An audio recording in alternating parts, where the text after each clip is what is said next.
Ensuite j'ai lu un autre livre. Alors il a été rapidement lu puisqu'il fait une quarantaine de pages, que c'est un livre pour enfants. Et donc je vais vous parler de Histoire d'une sorcière en pays catalan, Grand-père Joan, de Isabelle Caïs Sabot et Tania Sabatier, chez les éditions Alexandra de Saint-Prix. C'est un livre jeunesse, voilà. Alors tout d'abord je dois dire que je suis absolument fan de la couverture qui rappelle d'ailleurs un peu le pays catalan. Bien évidemment, vous savez que je suis des Pyrénées-Orientales et donc forcément pour moi ces couleurs-là, c'est les couleurs de mon département, donc bah, c'est les plus belles couleurs qui soient, hein, voilà. Et donc je connais l'auteur Isabelle Caïs Sabot, j'avais déjà rencontré Tania Sabatier, la dessinatrice, et donc j'étais ravie de pouvoir lire ce nouveau livre de l'auteur. Donc alors là on va parler d'un grand-père qui s'appelle Joan, qui est un peu étourdi, sympathique et qui s'intéresse aux sorts, à la magie, aux sorcières, etc. Et là il va croiser Nas de Cagne, donc une sorcière catalane un peu particulière, et voilà, on va découvrir plein de choses. Ce que j'aime particulièrement dans ce livre, et je vais essayer de trouver ça assez rapidement, c'est voilà, alors vous avez des petits mots en gras, donc qui sont des mots écrits en catalan ou de choses de la culture catalane, donc par exemple la boutifarre, les vigatanes, etc.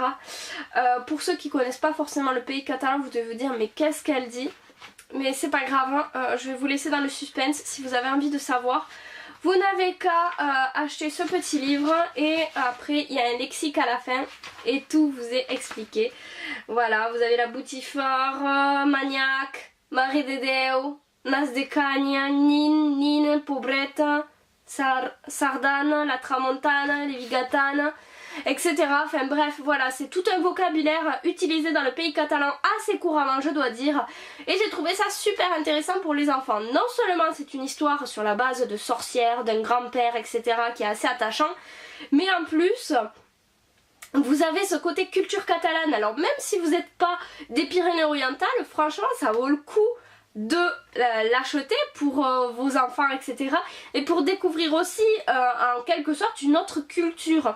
Peut-être que ça peut intéresser vos enfants et se dire que voilà, peut-être ce serait bien de connaître davantage le pays catalan.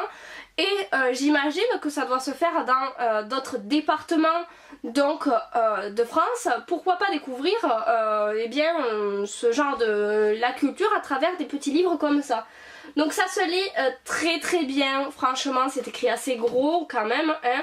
Donc on ne peut pas se plaindre. Il y a des illustrations tout au long du livre, ce qui fait que pour les enfants qui apprennent à lire depuis pas très longtemps, il reste quand même ce côté affectif de l'image et ça peut permettre d'éviter d'en rebuter certains. Donc franchement ce petit livre jeunesse, il a tout pour vous plaire et pour plaire à vos enfants, donc surtout n'hésitez pas, je suis fan, voilà.